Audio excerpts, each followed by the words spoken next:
జగన్ తప్ప ఓటమి దిశగా మంత్రులు. ఏపీలో జాతీయ మీడియా సంస్థలు చెప్పినట్టే జరుగుతుంది. వైసీపీ సత్తా చాటలేకపోయింది. తొలి రౌండ్ నుంచి కూడా ఎక్కడా పోటీ ఇవ్వలేకపోయింది. కూటమి పార్టీలు ఏకపక్షంగా దూకుడు ప్రదర్శిస్తున్నాయి. మరీ ముఖ్యంగా కేబినెట్ లోని మంత్రులు గుండగుత్తుగా ఓడిపోతున్న పరిస్థితి కనిపిస్తుంది. సీఎం జగన్ పులివెందులలో మాత్రం కొంత దూకుడు ప్రదర్శిస్తున్నారు. మిగిలిన మంత్రులు, మాజీ మంత్రులు కూడా ఓటమి దిశగా దూసుకెళ్తున్నారు. ఇప్పటికే మ్యాజిక్ ఫిగర్ దాటేసిన టీడీపీ కూటమి విజయం దక్కించుకునేందుకు దూకుడుగా ముందుకు సాగుతుంది. ఇక వైసీపీ 20 నుండి 24 స్థానాల్లో మాత్రమే ఊగిసలాడుతుంది. ప్రధానంగా మంత్రులు, మాజీ మంత్రులు ఓటమి దిశగా అడుగులు వేయడం మాత్రం ఇప్పుడు చర్చనీయాంశంగా మారింది.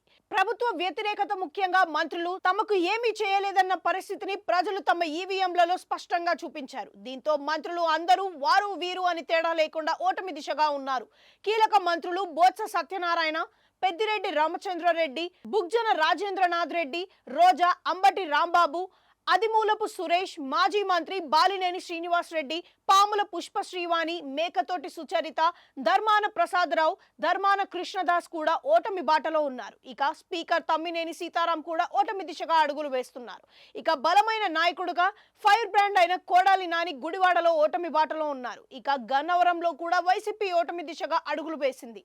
వల్లభనేని వంశీ ఓటమి దిశగా దూసుకుపోతున్నారు. అదేవిధంగా విజయవాడ సెంట్రల్లో మాజీ మంత్రి వెల్లంపల్లి శ్రీనివాసరావు కూడా ఓటమి దిశగా అడుగులు వేస్తున్నారు. ఇలా మొత్తంగా మంత్రులు ఓటమి బాట పట్టారు. అయితే కడపటి వార్తలు అందేసరికి 5 రౌండ్లు మాత్రమే పూర్తయ్యాయి.